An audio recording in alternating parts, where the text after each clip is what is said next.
In the silence of the early morning, before the world begins to chase noise and motion, there exists a moment of clarity. A moment where the mind is still and awareness is sharp like the edge of a blade. But for many, this silence is foreign. We are no longer at home in our own presence.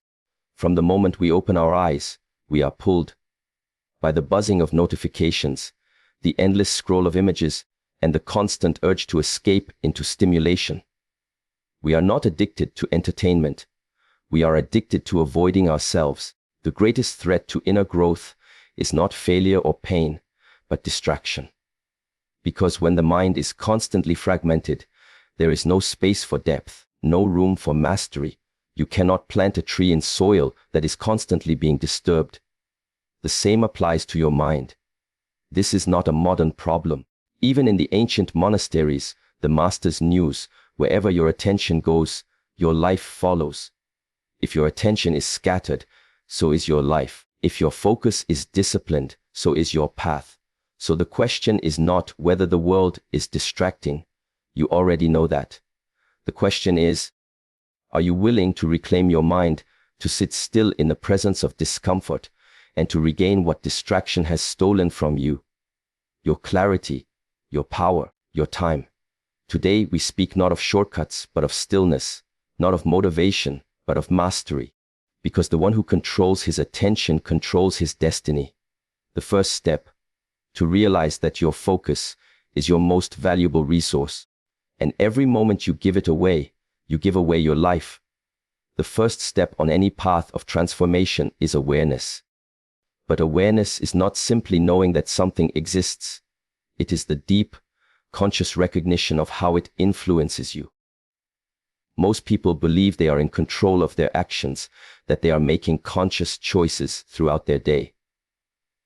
But if you were to observe closely, you would see that much of what is done is not chosen. It is triggered. A phone lights up and the hand moves automatically. A moment of silence arrives and the urge arises to fill it. These are not choices. They are patterns. And the more unconscious these patterns become, the more you serve them without realizing it. Distraction is not merely about external noise. It is a result of internal sleep. To live distracted is to live disconnected from the present, from purpose, and ultimately from oneself. This is why awareness is the first and most essential discipline. It is the ability to pause and observe the mind without reacting to it. Without this pause, there is no freedom. There is only momentum. The mind jumps from one stimulus to the next, like a monkey swinging from branch to branch, never resting, never reflecting. And in this constant movement, there is exhaustion, not progress. It begins subtly. You intend to work, but the mind offers a more comfortable option. A scroll through your favorite app, a quick video, a reply to a message. It feels harmless, even productive. But this is how attention leaks. Like a bucket with tiny holes, your focus drains away, not all at once, but moment by moment. And unless you become aware of the leakage, you continue pouring energy into an empty container. Awareness means learning to watch these impulses without acting on them. To see the urge rise and simply remain still. This is not suppression. It is observation. And through observation, a powerful truth emerges. You are not your impulses. You are the space in which they arise. Most people identify with every thought that enters their mind. They assume, I feel bored, so I must escape this. But boredom is just a signal. It is the beginning of presence, not the end of it. The moment you stop reacting to it, the mind begins to settle. And only in this stillness can clarity emerge. There is no external solution to internal distraction. Many try to organize their apps, change their routines, or download tools to block certain websites. While these are useful on the surface, they are like trimming the branches of a wild tree without touching the roots. True transformation occurs when the root of unconscious behavior is seen clearly, and this seeing must come from within. Imagine standing in a room filled with mirrors. Every surface reflects your movements. If you wave your hand, 1,000 hands wave back. Now imagine doing this all your life, never realizing you are looking at your own reflection. This is what happens when you remain unaware. Every distraction feels like an external force pulling you, when in reality, it is your own mind seeking escape. The mirror does not cause your movement. It reflects it. Likewise, the world is not the cause of your distraction. It is the reflection of your scattered attention. To cultivate awareness, one must slow down. This is not laziness. It is refinement. When you walk slowly, you notice the ground beneath your feet. When you eat slowly, you taste the food fully. When you think slowly, you begin to notice the quality of your thoughts. Slowness invites depth, and depth invites understanding. You cannot change what you do not understand, and you cannot understand what you do not observe. So begin with simple practices. Watch the breath, not control, just observe. Notice how it flows without your effort. This is awareness. Sit in silence for a few minutes daily, not to achieve anything, but to become familiar with your own mind. At first, the mind will resist. It will throw distractions at you like waves crashing against a rock. But if you remain still, the waves weaken. Not because the world changes, but because your presence strengthens. Every moment offers the opportunity to wake up. The moment your hand reaches for the phone out of habit, pause. Ask, who is acting right now? The moment your mind jumps to another task out of discomfort, pause. Ask, what am I running from? These small pauses are not meaningless. They are doorways. Each one leads you closer to your center. Each one reveals a truth hidden beneath the noise. Awareness does not mean you will never be distracted again. It means that distraction loses its grip on you, because now you can see it. And what you can see, you can separate from. You are no longer the servant, you are the witness. And the witness is powerful. Not because it controls, but because it understands. And in understanding, freedom is found. The environment you live in is not separate from your state of mind. In fact, the outer world and the inner world reflect each other more deeply than most people realize. When you walk into a space that is chaotic, cluttered, noisy, or overstimulating, your nervous system reacts, even before your conscious mind notices. Similarly, when your mind is filled with distractions, unfinished thoughts, and constant stimulation, you often begin to tolerate a physical environment that mirrors this same disorder. This connection is subtle, yet powerful. The path to reclaiming focus, then, is not only about what happens within the mind, but also about what surrounds it. If you want clarity, you must create space for it. Just as water cannot stay still in a turbulent container, your attention cannot settle in a chaotic setting. The simplicity of your surroundings supports the simplicity of your focus. Many people chase productivity through complex systems and tools, but they overlook the impact of their immediate environment, the space in which they live, work, and think. A cluttered desk, constant background noise, or even visual distractions on the walls can become obstacles that pull your attention away, not with force, but with subtle repetition. You must begin to observe your environment, not just with the eyes, but with awareness.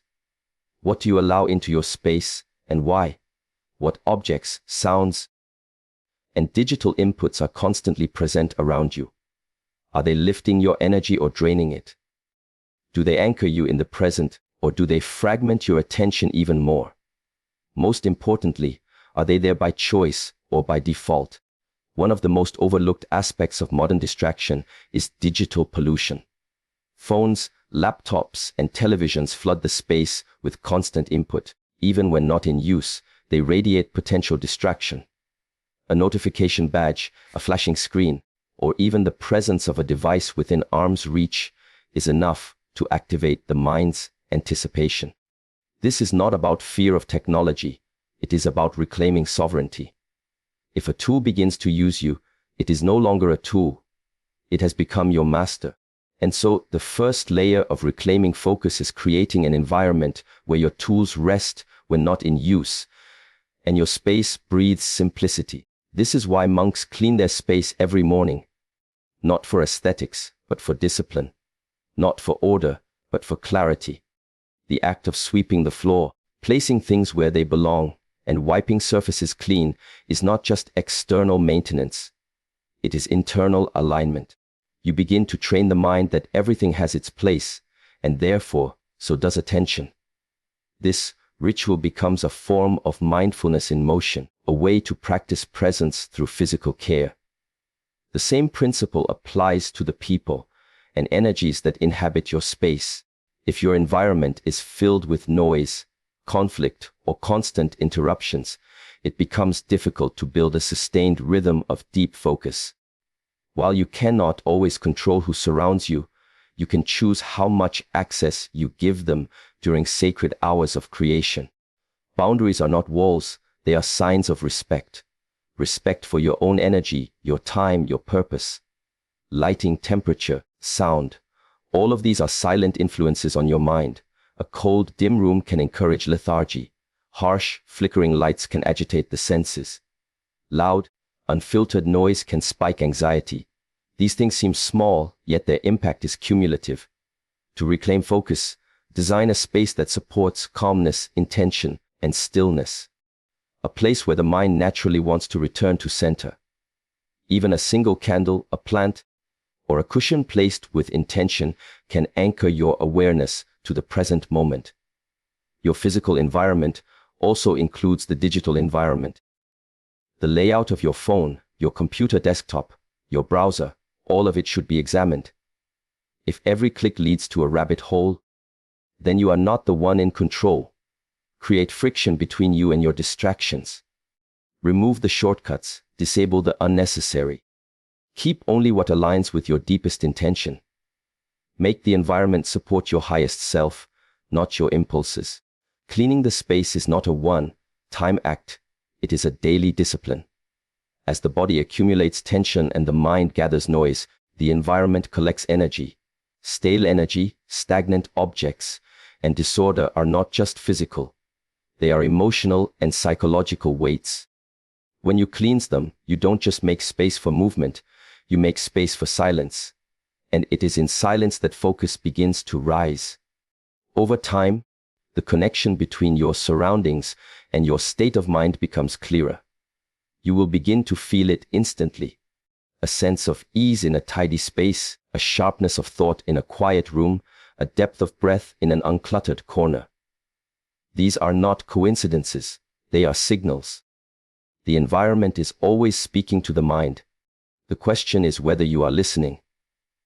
And when you begin to listen, you begin to shape not just the world around you, but the world within you. Focus is not something you stumble upon in a moment of inspiration. It is something that must be trained, shaped, and reinforced with consistent effort.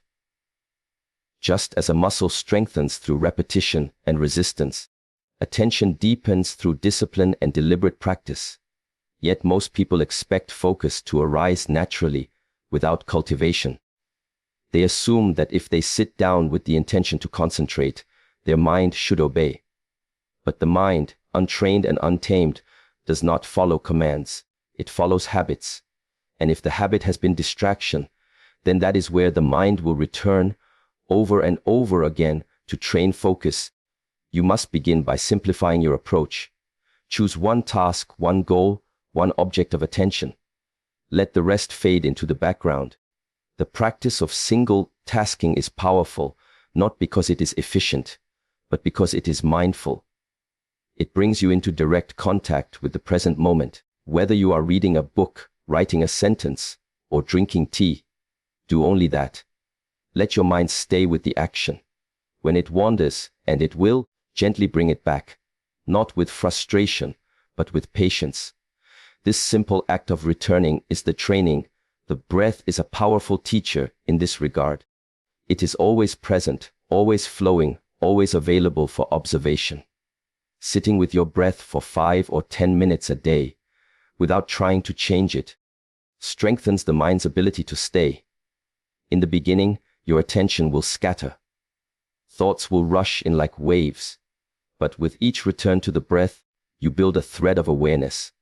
Over time, that thread becomes a rope, And eventually, it becomes an anchor. Most people do not lose focus because they lack intelligence or motivation. They lose focus because they never trained it. They spend years building skills for work, for communication, for physical strength, but overlook the one ability that governs them all, the ability to stay present. And so they are pulled not by necessity, but by habit. They open one window, then another, then another. They check messages, then emails, then news, then entertainment. The result is not just scattered time, it is a scattered identity. The mind no longer knows how to stay with anything long enough to understand it fully. There is deep power in repetition. When you return to the same practice daily, be it meditation, journaling, focused reading, or deliberate breathing, you are not just repeating a task, you are carving a new pattern in the mind, one that favors depth over speed, stillness over noise. This is the essence of inner training. It is slow, it is quiet, it is often invisible, but its results touch every area of life. You may feel resistance at first. The mind will rebel against stillness. It will seek the comfort of distraction. It will tell you this is boring, this is unproductive, this is not enough. But this voice is not your guide. It is the echo of a mind addicted to stimulation. You must sit through this noise until silence reemerges, and it will. Not all at once, but gradually. Like a lake settling after the wind has passed, focus also requires boundaries. You cannot train the mind to stay if your environment constantly invites it to flee. Set clear times for deep work. Remove the triggers that pull your attention away. Turn off notifications, close unused tabs, silence unnecessary noise. Let these moments of focused effort become sacred, not just for productivity, but for presence. Because when you train your focus, you are not just sharpening a skill, you are returning to yourself. You must also understand that training focus is not about achieving perfection. It is about returning, again and again. Each time your mind drifts and you bring it back, you are strengthening a deeper awareness. The point is not to eliminate distraction forever. That is impossible. The point is to reduce its control over you, to see it for what it is, and choose differently. Eventually, with consistent training, you will notice a shift. Tasks that once felt overwhelming will become manageable. Conversations will feel richer, more connected. Creativity will emerge from stillness rather than chaos. This is not magic. It is the natural result of a trained mind. A mind that no longer chases everything, but chooses one thing and remains with it fully even in the most chaotic environments. A trained focus can create an inner sanctuary. The storm may rage outside, but the center remains unmoved. This is the strength of true attention. It is not fragile. It is not reactive. It is calm, deliberate, and aware. And it is available to anyone willing to train it. Discomfort is the invisible gate that guards every meaningful pursuit. Most people turn away from it instinctively, believing it to be a sign that something is wrong. But in truth, discomfort is a sign that something important is about to begin. Every time you attempt to focus deeply, to sit still, to move toward your highest potential, discomfort will arise. It is not your enemy, it is the threshold. And unless you are willing to sit with it, breathe through it, and endure its presence without retreat, you will never cross that threshold. You will remain circling on the surface, avoiding the very experience that would lead you to transformation. Discomfort appears in many forms. It can be restlessness in the body, boredom in the mind, resistance in your thoughts, or even a sense of unease that you cannot name. The modern world has conditioned us to escape these sensations immediately. A moment of silence is quickly filled with a scroll. A moment of difficulty is answered with distraction. But what if discomfort is not something to escape from? What if it is something to observe, to learn from, to move through with awareness? When you sit down to do deep work, whether it is study, creation, or reflection, the discomfort will often show up quickly. The mind will search for an excuse to get up, to check something, to shift attention to a more pleasurable task. This moment is the doorway. If you rise, the mind wins. If you stay, the training begins. You are not training yourself to be numb. You are training yourself to endure the initial waves that always come before depth. Because true focus lives on the other side of those waves. There is a reason why ancient traditions placed such importance on stillness. Not because stillness is easy, but because it reveals everything that movement hides. When you sit without reacting, you begin to see the patterns within. You see how quickly your mind wants to escape the present. You notice how often your emotions try to push you toward comfort. And most importantly, you begin to realize that you are not these impulses. You are the one witnessing them. This separation is subtle, but powerful. It gives you space, and in that space, choice returns. Training with discomfort is not about suffering unnecessarily. It is about choosing not to run when the moment becomes heavy.